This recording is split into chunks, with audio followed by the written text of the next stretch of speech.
특별한 공간이 우리가 기억을 할 수 있는 어떤 장소다라는 밑바닥에서부터 묵묵하게 그리고 최선을 다해서 자신의 모든 것을 만들어낸 도시 문명을 하나의 위태로운 둥지로 싶겠다고 마음먹은 그 순간의 어떤 감정이라든지 어떤 느낌들을 가지고 기계의 등장으로 인해서 인간의 신체의 의미가 재변화되고 있다는 인물들이 모여서 또 다른 이제 그 하나의 그 환경을 이루고 그것들이 또 단위 핸드폰으로 보는 화면이 굉장히 조금은 충격적일 수도 있고 인공과 자연이 어떤 모습으로 서로 공존을 하고 있는지에 굉장히 실용적이었고 제가 말하는 어떤 컨셉 같은 것을 적극적으로 실천했었던 그런 작업이 된 것 같아요.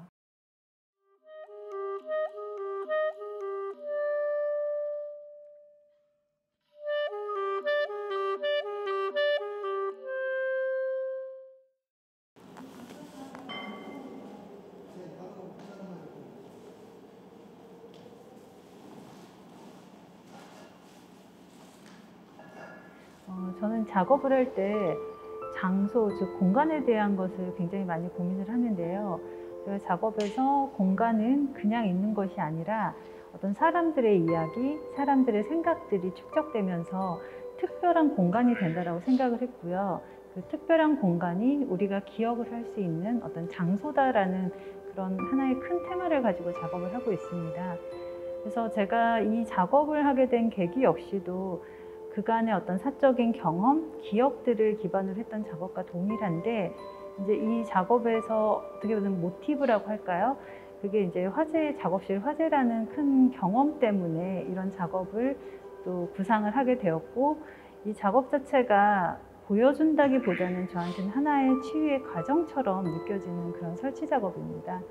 그래서 제가 그동안은 오래된 장소 또는 오래된 기억 그런 이야기들을 수집을 하고 다녔다면 이번 작업은 오롯이 저에 대한 기억 그리고 제가 계속 생활했던 작업 공간에 대한 이야기고요. 또 제가 작업에서 보통 어떤 이야기를 끌어올 때 상징이나 은유 이런 것들을 많이 가지고 오거든요. 근데 이번 작업은 조금 다르게 제 전시장이 아닌 제 작업 공간이 그 화재 났던 그 순간 그 봤던 그런 장면을 좀 재현하는 과정에 조금 더 초점을 뒀던 것 같아요.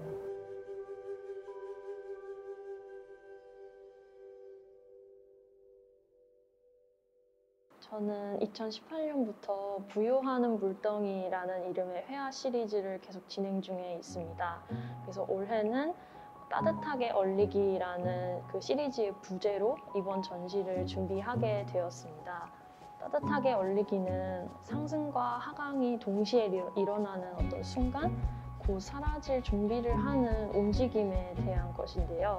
그래서 분수는 항상 어떤 무대의 중앙에 서서 하늘 높이 솟구쳐 올랐다가 이내 다시 사그러들고 또다시 하늘 높이 솟구쳐 오르는 이런 운동을 계속 반복하는데 그래서 밑바닥에서부터 어떤 묵묵하게 그리고 최선을 다해서 자신의 모든 것들을 이렇게 허공 위로 쏘아 올리는 것들을 뭉쳐서 어떤 화면 안에 저는 덩어리를 만들어내는데 그런 것들이 너무 뜨거워서 너무 뜨겁게 달아올라서 금방 식어버리지도 않고 또 너무 차가워서 그게 움츠러들지도 않고 어떤 따뜻함 그 적정한 중간 사이에서 계속해서 요동치고 싶은 마음과 잔잔하고 싶은 마음과 더불어서 그 순간들을 계속 간직하고 고정하고 싶은 그런 마음을 담아서 이번 시리즈를 준비하였습니다.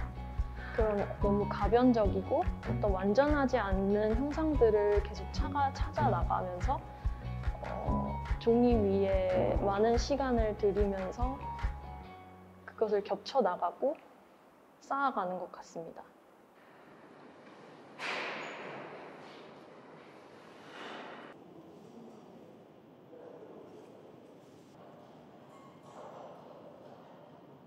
샴무샤 알라딘은 고대 수메르 문명에서 키시 왕조 중 한 명인 왕 에타나에 대한 전설 에타나 서사시에 등장하는 생명의 풀을 뜻하는 말입니다. 이 이야기에서 에타나는 자신을 이어 도시를 다스릴 자손을 낳기 위해 이 생명의 풀이 필요했고 그를 위해 독수리를 타고 하늘에 올라가야 했습니다. 그러는 중에 에타나는 너무 높은 비행 고도에 두려움을 느끼고 계속해서 실패를 하게 되는데요. 이번 전시에서는 이 이야기에 등장하는 자연, 인간, 동물, 건축물들을 소재로 인간의 끝없는 욕망이 만들어낸 도시 문명을 하나의 위태로운 둥지로 비유하는 설치 작업을 보이려고 합니다. 영상 사운드 오브제와 고대 건축물 유적을 연상하게 하는 구조물을 사운드를 매개로 모두 연결하여서 다른 시공간을 구현하고자 했습니다. 여기서 도시 문명을 비유하는 커다란 의자 형식의 구조물은 달걀을 품고 있는 부화기 오브제에서 발생하는 소리와 영상 속 사운드와 연결되어서 진동하며 오래전 최초의 문명부터 이어져 온 인간의 원초적인 욕망과 불안들을 밖으로 드러내려고 합니다. 인공적으로 만들어진 환경 속에서 태어나는 부화기 속 병아리, 오래전 인류의 조상이 세운 신들의 안식처를 보면서 지금의 우리가 살아가는 도시 공간이 모두 연결된 순환 속에 있다는 것을 이렇게 느껴보고자 하는 작품입니다.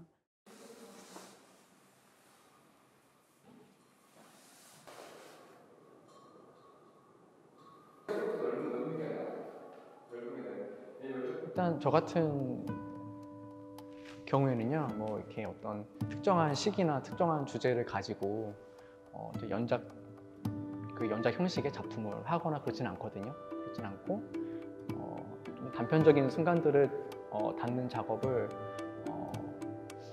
2014년부터 해왔어요. 그래서 그런 작업의 연장선이고요. 그래서 기본적인 어떤 작업 방식은 제가 일상에서 어떠한 특정한 순간들을 스냅 사진을 찍고 그러한 순간들을 이제 제가 그 사진을 찍겠다고 마음 먹은 그 순간의 어떤 감정이라든지 어떤 느낌들을 가지고 그것을 그림으로 담아 오려고 해요. 그래서 그러한 특정한 순간이 어떤 순간이냐면 제가 매일 지나다니는 어떤 그 생활 반경이 있잖아요. 예를 들어서 뭐 저희 동네라던가 뭐 아니면 운동하는 어떤 하천이라던가 뭐 자주 가는 장소, 그러니까 제가 의식하지 않고 다니는 어떤 그런 일상적인 영역 안에서 매일 지나다니면서 보는 것들인데 너무 평범해서 뭐 매일 지나가서 보지만 한 번도 이렇게 눈에 잘 들어오지 않는 것들이 있어요. 그래서 못 보던 전봇대가 있다거나, 그런데 뭐 알고 보면 되게 예전도 있어 왔고, 또 뭐 매일 지나다니는 화단인데 갑자기 뭐 꽃이 폈다거나 그럴 때 좀 눈길이 가거든요. 또 매일 지나다니는 어떤 산책길인데 맨날 지나다니면서 잘 보지 못했던 어떤 나무나 뭐 풍경들을 보게 되는데 그런 어떤 순간들이 되게 저한테는 좀 그림처럼 보인다고 해야 되나? 그림처럼 느껴지는 순간들이 있어요. 그래서 그런 아주 평범하고 매일 지나치면서 보지만 그러니까 아주 평범한 것들인데 어느 날 되게 선명하게 좀 다가올 때가 있거든요. 그러한 순간들을 캔버스에 담았고요. 아마 그러한 이유는 어떤 대상이나 장소가 변했다기보다는 아마 그때 어떤 제 상태가 변했기 때문에 이렇게 다르게 보이는 게 아닌가. 그런 순간들을 좀 그 당시 그 어떤 순간들을 봤을 때 그 제어의 상태를 좀 투영해 보려고 작업을 해봤습니다. 네. 저는 사진, 설치, 영상 등 다양한 매체를 이용해서 현대 사회의 가치 전환과 테크놀로지의 발전으로 인해서 재분배되고 있는 신체를 소환해서 예술과 비예술, 생명과 비생명의 관계를 탐구하는 작업을 하고 있습니다.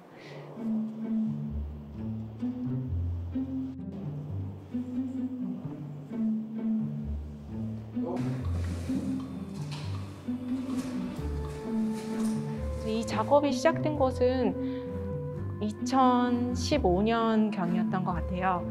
그때부터 수공으로 일을 하시는 사람들을 만나면서 그분들의 신체가 갖고 있는 기억들을 찾는 영상 작업을 진행하였는데요. 5년간 작업을 해오다 보니까 현대사회에서 그분들이 계속 필요가 없고 사라지고 있는 그 위기에 처해져 있다는 인식이 되게 강하게 됐어요. 왜 그렇게 됐을까를 생각해 봤을 때 기계의 등장으로 인해서 인간의 신체의 의미가 재변화되고 있다는 것이 발견이 되었고, 그래서 이번 작업의 시초가 되는 것이 바로 그 질문이었습니다. 이번 단원미술관에서 선보이는 제로, 오류의 동작은 기계화된 사회에서 인간의 신체란 무엇일까? 그리고 인간을 대신해서 노동하는 로봇팔의 등장으로 인해서 소멸돼가는 인간의 신체 관계를 탐구하는 작업을 진행해 보았습니다.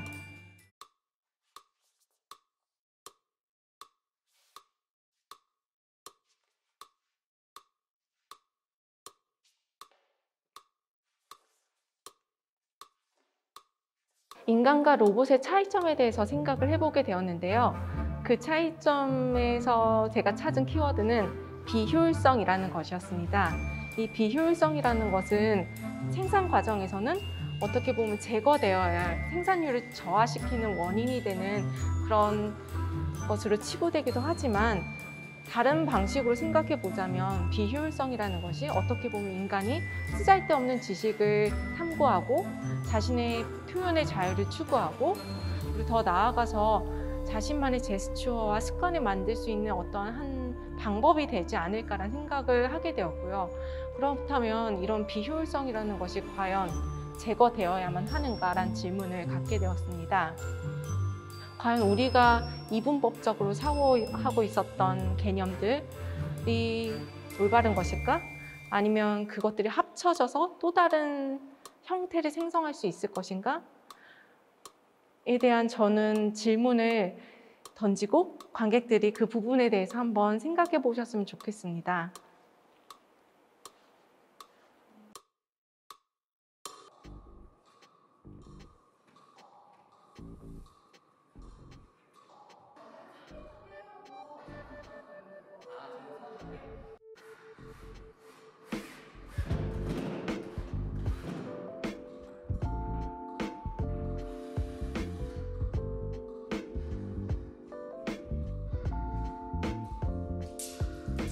이번 작업은 자본주의 체제의 틈에서 뒤집어 나오는 원시 생태 에너지를 대형 회화로 표현한 것입니다.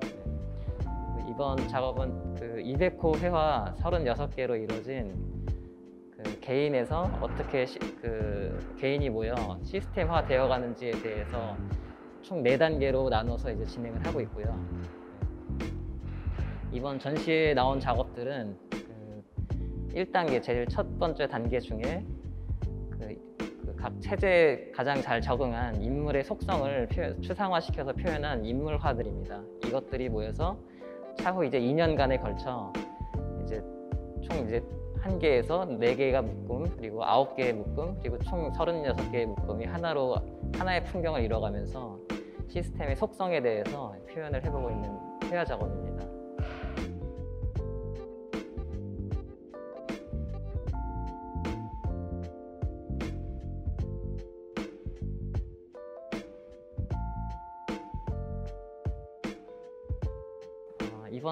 이번 전시는 그러니까 전체에서는 그 과정이지만은 이 부분에서는 이제 완성인 작업들이고요.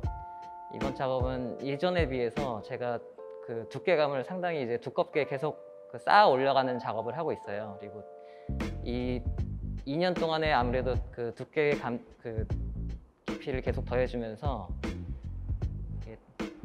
제가 생각하는 자본 체제의 속성 중에 하나가 이제 확 부풀어지고 어떤 이제 한눈에 인식하기는 힘들고 어떻게 보면은 어떤 원시 생명체 같이 괴물처럼 어떻게 보이기도 하고 하는 그런 부분을 물감의 이제 두께감이라든지 이제 가까이서 보면은 굉장히 혼란스럽고 어지럽지만은 멀리서 보면은 전체가 하나의 이제 아름다운 풍경처럼 보이는 구조를 설명하기 위해서 마띠르가 두터운 방식을 일부러 좀 선택하고 지금 이제 계속해서 작업을 올리고 있는 중입니다.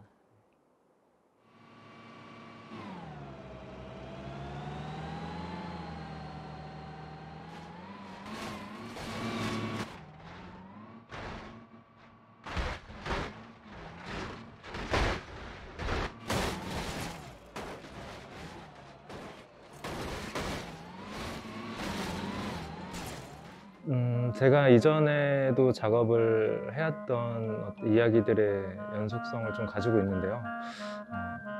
제가 한 개인으로서의 한 사람과 그리고 큰 역사 속, 큰 흐름 속에서의 어떤 그 줄기를 생각했을 때 그 한 개인이 이 큰 흐름의 역사 속 안에서 어떤 형태로 있는지에 대한 궁금증이 계속 있었어요. 그 한 개인사에 대해서, 한 사람에 대해서. 그래서 지금까지 그 뭐 거대한 힘이라던가 권력이라던가 아니면 어쩔 수 없이 무기력해지는 어떤 개인의 모습이라던가 그걸 비교하거나 아니면 그 속에 어떤 형태로 있는지 좀 유심히 좀 관찰을 했다면 이번 작업에도 이제 그런 모습들을 조금 더 추상적이고 보편적인 형태로 좀 영상으로 제작을 했는데요.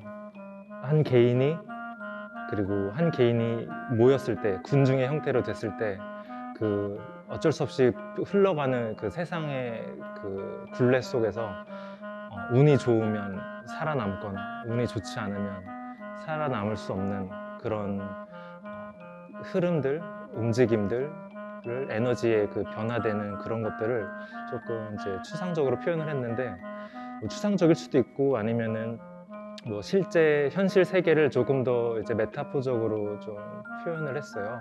이 작업의 제목은 스트리밍이라는 작품의 제목인데요. 스트리밍이라는 뜻은 이제 요즘에 우리가 많이 사용을 하지만 실시간으로 이제 실시간 약간 시뮬레이터라고 생각하시면 될 것 같아요.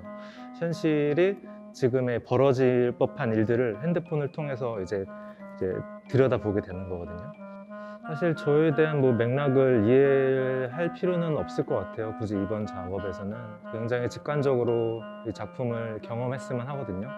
그래서 저를 알고 있지 못했던 이 자리에 앉아서 핸드폰으로 보는 화면이 굉장히 조금은 충격적일 수도 있고 조금은 너무 이게 현실 세계와 유사한 면은 되게 유사한데 예를 들어서 등장하는 사람들이 그 가상의 캐릭터긴 하지만 실제로 사람의 모습을 하고 있고 근데 그 사람들이 실제로 보시면 알겠지만 이제 막 뭔가 추락을 한다거나 만약에 실제로 추락하는 어떤 뭐 CCTV를 본다면 굉장히 그것도 충격적이겠죠. 근데 그런 것들을 이제 가상으로 시뮬레이터를 통해서 만들었는데 제 작품은 어떤 그 내러티브를 가지고 있기보다는 약간의 현상 그리고 직관적으로 세계의 모습이 이런 식으로 펼쳐진다는 것들을 간접적으로 좀 경험할 수 있는, 관찰할 수 있는 그런 작품입니다.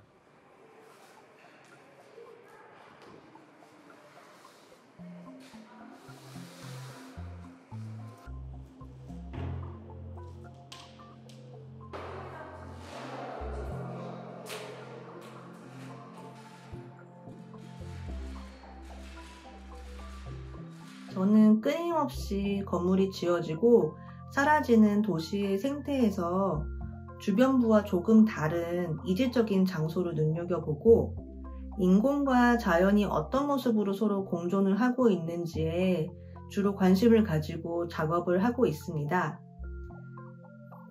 쉽게 말하자면 저는 최신식 건물이 아닌 오래된 건물에 주목을 하는데요.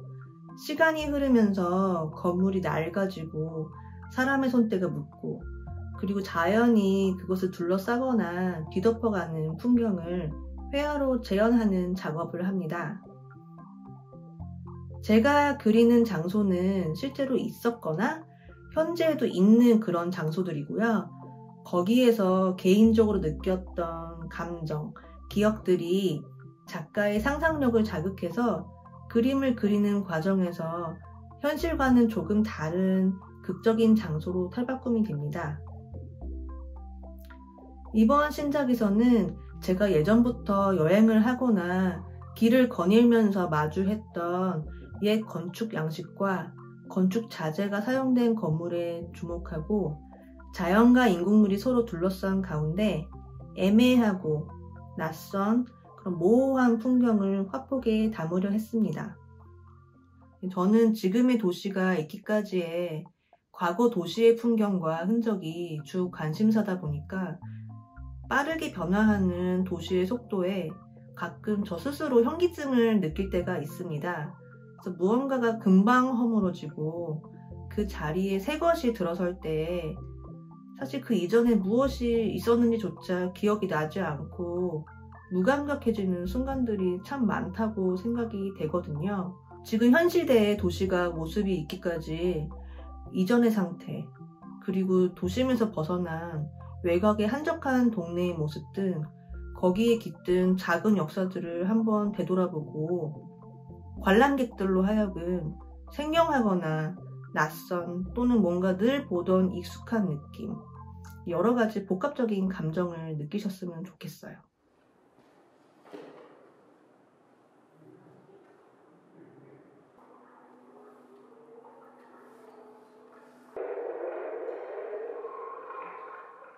일단은 저는 이제 한국이랑 인도네시아를 왔다 갔다 하면서 거기에 있는 저와 함께 일하는 분들과 한국에서 같이 일하는 분들과 함께 찍고선 퍼포먼스를 하고 그렇게 하려고 했어요. 그런데 갑자기 정말 이제 세상이 정말 바뀐 것 같아요. 하나의 바이러스 때문에. 근데 그래서 이 상황을 저는 이렇게 좀 적극적으로 받아들이기로 했어요. 이 상황이 정말 이 작업이 도대체 어떻게 하지 하는 걱정은 저는 하지 않았던 것 같아요. 항상 어떤 작업을 하든지 저는 어떤 그 상황이라는 걸 제 작업에 끌어들이는 것을 좋아하기 때문에요. 그게 제가 하는 방식인 것 같아요. 거기에 있는 저와 함께 작업을 하는 분들에게 제가 무엇을 찍고 싶다, 아주 간단한 디렉션을 드렸어요. 물속에서 문어와 함께 문어에 대한 노래를 부르는 걸로 하겠다. 그래서 그분들이 실천을 할 수 있는 방식들을 고안해내달라. 그리고 똑같은 방법을 한국에서도 절대 같이 만나서 작업을 하는 게 아니고 알아서 작업을 해주십시오. 그렇게 아주 간단한 디렉션을 드린 거예요. 그래서 한국이랑 인도네시아랑 두 군데에서 자신들이 생각하는 방식으로 저의 디렉션을 수행을 하신 것이죠. 근데 그거를 저는 아무 편견 없이 받아들이기로 했어요. 그래서 어떨 때는 너무 좋았고 또 어떨 때는 도대체 이걸 내가 어떻게 다뤄야 하는가 되게 혼란스럽기도 했어요. 그래서 막 어떤 걸 받아들였을 때는 막 좋다가 어떤 걸 받아들였을 때는 그냥 두 달이 훌쩍 지나가 버렸어요. 도대체 내가 이걸 어떻게 받아들여야 하느냐. 근데 그거는 그분들과 저의 이런 관계를 형성해 나가면서 하는 방식이 내 작업안에 고스란히 적극적으로 받아들이게 된 거죠. 이 작업들에 대해서는 제가 처음에 그랬었던 어떤 스케치와는 다르지만 이렇게 나왔어야 했던 것, 저 작업에 참여했었던 사람들이 주체가 되기도 개체가 되기도 했었던 그런 것들이 이렇게 적극적으로 좀 실현이 된 것이 아닌가 해서 조금은 좀 더 실험적이기도 했었지만 보기에 어떨지 모르지만 저한테는 굉장히 실험적이었고 제가 말하는 어떤 컨셉 같은 것을 적극적으로 실천했었던 그런 작업이 된 것 같아요. 그래서 처음에 스케치랑 이것과의 뭐 다른 점, 큰 점, 틀린 점 그거는 저는 별로 없다고 생각은